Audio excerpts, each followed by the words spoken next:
So this is again an important sum using GDC.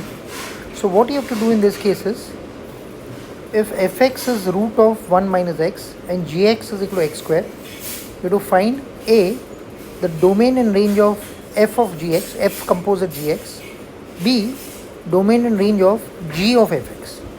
Now this question is with GDC, so you have to use GDC to do this.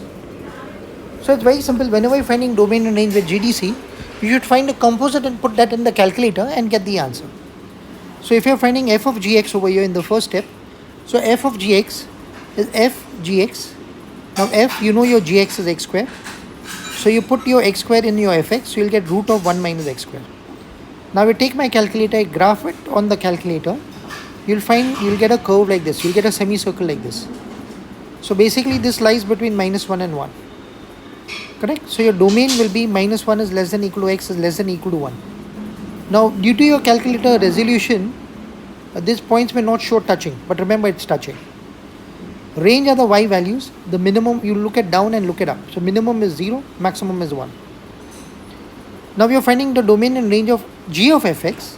So g of fx you do. So you know your fx, you start with the inner function. That's root of 1 minus x. So g of root of 1 minus x. Now if you put that in, that's your x square. So root of 1 minus x, the whole square. Now this is an important step over here. You should not cancel the square in square root. Now that's very important in this sum. So you directly type this in your calculator. You type in root of 1 minus x, the whole square. So you'll get a graph of this sort.